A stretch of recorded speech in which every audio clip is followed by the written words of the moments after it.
Hello, moi c'est Yelena. Moi c'est Arnaud. Bienvenue dans un nouvel épisode de Yenno Imo.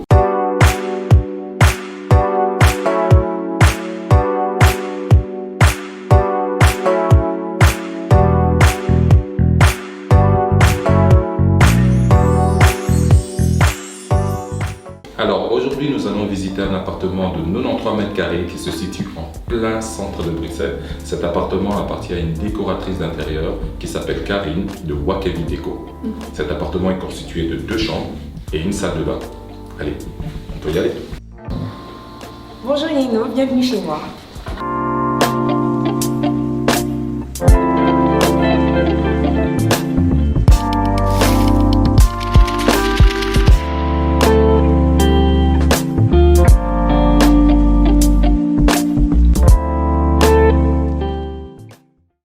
Bonjour Karine. Bonjour Yenno. Merci de nous avoir accueillis ici dans ton appartement. Donc Karine, elle est la fondatrice de Wakemi Déco depuis 1 an et demi déjà. Et aujourd'hui, elle nous fait visiter son appartement au plein centre de Bruxelles. Donc on aimerait savoir depuis quand est-ce que tu as acheté cet appartement et quand est-ce que tu as commencé les rénovations. Alors déjà merci à vous d'être parmi nous. Alors ça fait combien de temps que j'ai acheté cet appartement? J'ai acheté cet appartement en janvier 2018, je me rappelle, c'était le 2 janvier 2018. Mais on n'a pas emménagé directement, donc c'est d'abord marié entre temps en 2019, donc juin 2019, et on est seulement rentré dans l'appartement en juillet 2019. Et on a commencé à rénover cet appartement il n'y a pas très longtemps, on va dire depuis janvier de cette année. Bah écoute, on est super impatients. On va commencer le petit tour. Super. Donc là, directement quand on rentre dans l'appartement, on est dans le salon. Exactement. Qu'est-ce que tu peux nous dire de ton salon? Qu'est-ce qu'il y a de particulier? Une pièce que tu aimes bien? Oui, alors, bon oui, c'est une pièce que j'aime bien, parce que je pense que je l'ai un peu remis à ma sauce, donc oui, je l'aime bien. Parce qu'il faut savoir qu'au départ, à l'appartement, c'était vraiment un appartement, moi j'appelle ça un appartement Airbnb. C'était vraiment basic, base to base, donc voilà. Et j'ai vraiment voulu apporter un petit côté un peu plus personnel, j'ai envie de dire.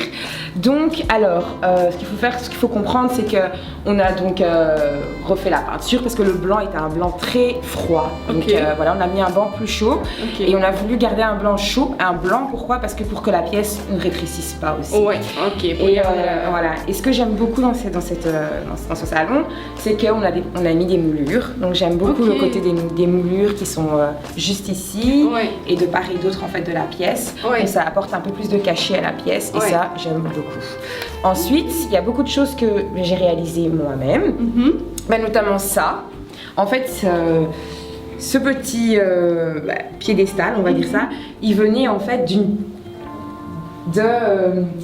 longue table qu'on avait qui était posée sur le mur, en fait sur le sol pardon, on l'a arraché et je l'ai remodifié, j'en ai fait un piédestal. D'accord. Donc voilà.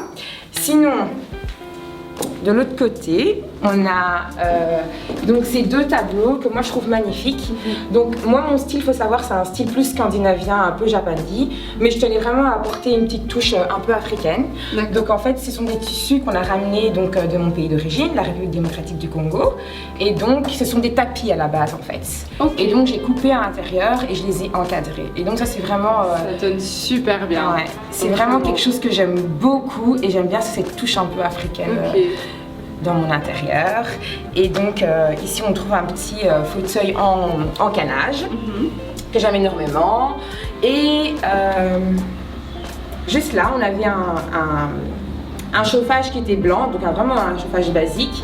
Et pour apporter un peu de cachet et de contraste à la pièce, on a décidé de le poncer et de le teindre en noir. D'accord. Donc voilà. Et si vous allez juste là, vous avez la possibilité en fait de voir donc une petite table d'appoint que j'ai réalisée moi-même.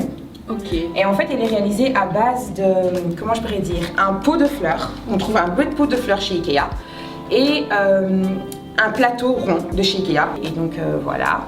Donc j'aime bien tout ce qui est branchage, vous allez pouvoir vous en rendre compte. Et donc juste là, on a notre fauteuil. Et là, c'est vraiment mon bébé. Ah oui, il est super, il est vraiment beau. Ouais, donc là, c'est vraiment mon fauteuil. Il est super confortable. Ouais. Et il est bien grand, c'est bien pour les gens comme moi.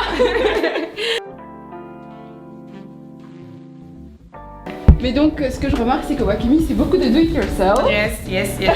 Énormément même, énormément. Bon, il y en a pas, malheureusement, il n'y a pas tout, mais la prochaine fois quand vous allez venir, je vais faire l'effort parce qu'il y a beaucoup de do it yourself que j'ai fait déjà quand j'étais dans mon autre appartement, que j'ai ramené ici. Ce sont d'autres pièces qui ne sont pas encore terminées, mais qui vont y terminer d'ici la fin du mois. Et donc, je vais vous réinviter à la maison et vous pourrez voir tous les do it yourself.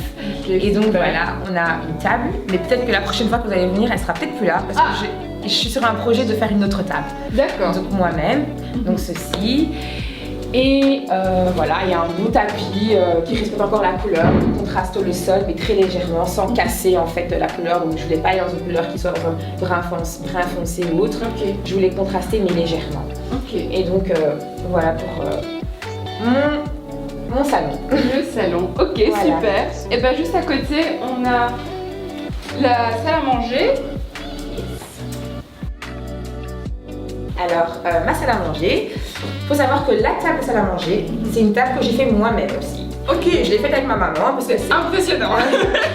Ouais, donc ma maman c'est un peu ma collaboratrice, donc on travaille ensemble avec mon mari qui nous aide bien sûr et ma petite soeur quand elle est sur Bruxelles. Et donc en fait si vous voulez c'est une ancienne table qui était à vendre sur les réseaux sociaux à 20 euros, je pense vraiment pas grand chose, mais elle était vraiment en mauvais état. Donc en fait ce qu'on a fait, c'est qu'on a repensé la table, on a vraiment poncé la table, on l'a peint parce que c'était une couleur beaucoup plus claire. Et je voulais en fait contraster avec le mur, je voulais une couleur qui soit un peu plus, on va dire, brute, on va dire comme ça. C'est super. Donc ça c'est ce qui était pour la table. Et il y a les chaises que j'aime énormément, c'est vraiment style Japandi. Et j'aime beaucoup, elles sont plus claires que la table, elles apportent un peu de contraste. Moi j'aime beaucoup le contraste, mais toujours dans des couleurs un peu, on va dire, naturelles. Ok. Donc ça c'était pour la table, la salle à manger. Et quand tu dis le style Japandi, comment est-ce que tu le définirais? Comment est-ce que... Ouais. Alors le style Japandi c'est un style en fait qui est d'origine tout ce qui est asiatique en fait. Qu'ils ont ici. En fait, faut savoir tout ce qui est asiatique c'est quelque chose de très léger avec des matériaux on va dire très naturels. Ça revient très souvent le bois, la laine, etc. Et c'est souvent les couleurs qui sont on va dire beige, brunes, vraiment les couleurs naturelles. Donc ça c'est un peu le style Japandi en fait. Voilà. Et bien sûr il y a beaucoup de canage. Donc comme vous pouvez le voir ici avec le petit fauteuil, la chaise qui est aussi style Japandi et le meuble qui est juste derrière vous. Et ben c'est un meuble que j'ai réalisé, en fait que j'ai remodelé moi-même. Donc en fait il faut savoir c'est un meuble d'Ikea, tout simple, fermé. Et donc j'ai coupé à l'intérieur, j'ai mis le canage, j'ai repeint moi-même et j'ai mis les pieds. Et voilà, c'est plus à ma sauce. Et je crois avoir vu sur ton Instagram tout le processus. Exactement, vous retrouvez tout le processus sur la page Instagram, exactement. Il y a plein de do-it-yourself, très intéressant, pas cher, comme vous avez pu le voir. Ouais, super. Et là, il y a le tableau que j'ai aussi réalisé. Donc c'est un ancien tableau que j'aimais plus du tout, qui est chez mes parents. D'accord. Et j'aimais bien la dimension, on va dire ça comme ça. Et donc ce que j'ai fait, c'est que j'ai récupéré le même plâtre, j'en avais encore. J'ai remis dessus, j'ai un peu griffonné je me suis laissée aller. Et pour faire les contours, en fait, j'ai pris des bouts de bois que j'ai coupés et j'ai peint en couleur brune. Ok. Waouh. Et donc voilà, et donc j'ai continué avec les moulures dans toute la pièce aussi pour apporter ce côté un peu caché. Et voilà. Ok. Bah du coup on arrive à la cuisine ouverte, la cuisine américaine, qui a bien changé aussi.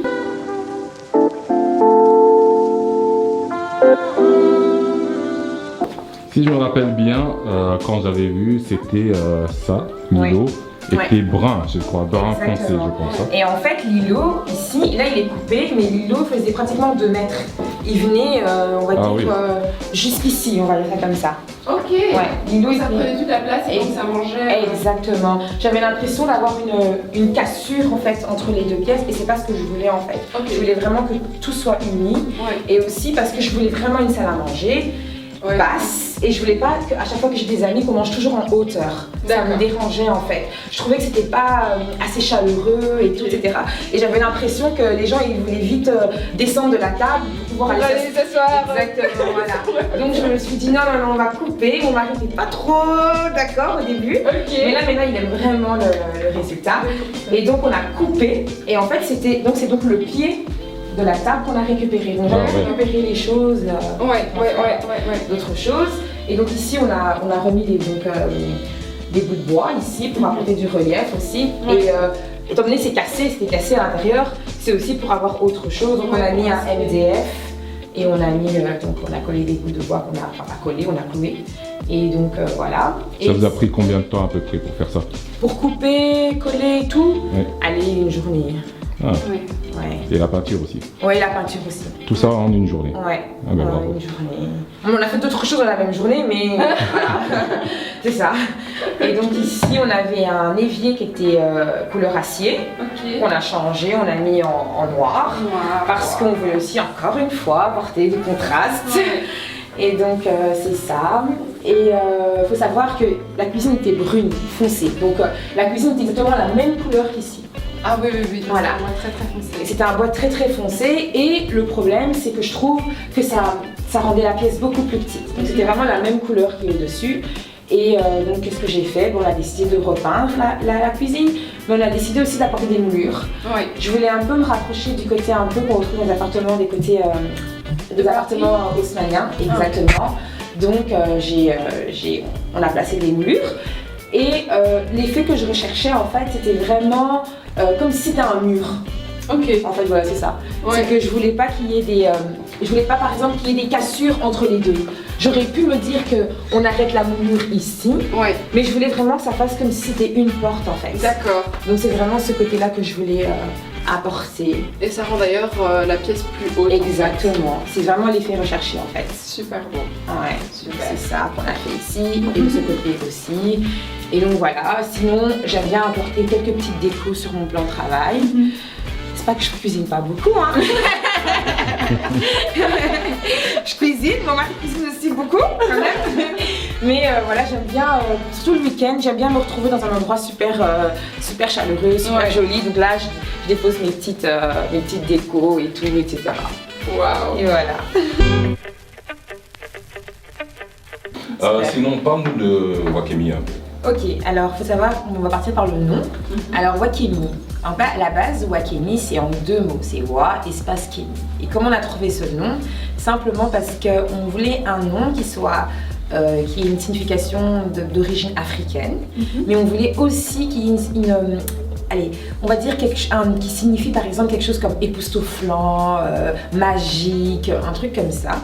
Pourquoi? Et je disais à ma maman, oui mais il faut ce côté-là, il faut qu'on trouve un nom, peu importe la langue africaine, africain c'est africain, mais qui apporte cette signification-là. Puis elle me disait, ouais mais pourquoi tu veux absolument aller? Je disais, faut pas rigoler de moi. Je disais, parce qu'un jour, je passais dans le New York Times, et quand ils vont m'interviewer, ils vont me poser cette question, donc du coup je pourrais parler de mes origines, mais aussi parce que je dirais cette phrase suivante, je dirais, bah là on a trop, parce qu'en fait Wakemi veut dire, en Chiluba, en un mot, veut dire tu es étonné. Et donc je disais, ah ben voilà, comme ça quand je serai avec le New York Times, sur un plateau de télé, on me demandera ben, pourquoi Wakemi. Je dirais ben, parce que simplement je veux que mes clients, quand ils voient le résultat, qu'ils soient vraiment étonnés en fait. Donc c'est vraiment ben, tu es étonné. Donc Wakemi c'est tu es étonné. Voilà, c'est ça.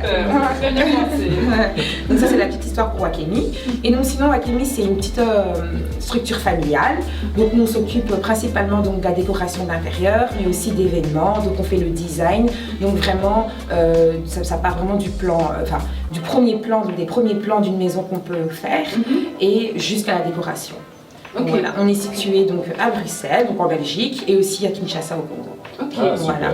Et donc là, au Congo, on a vraiment Wakemi Construction, où on construit réellement des maisons. Des projets de A à Z. De A à Z.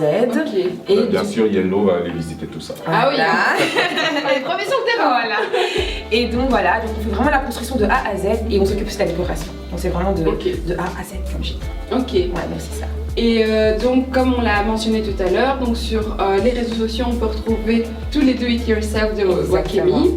Mais comment est-ce qu'on peut du coup entrer en contact avec Wakemi pour un nouveau projet de décoration intérieure, d'aménagement?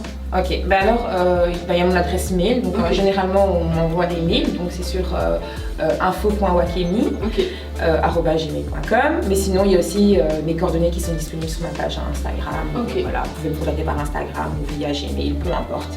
Et donc c'est ça.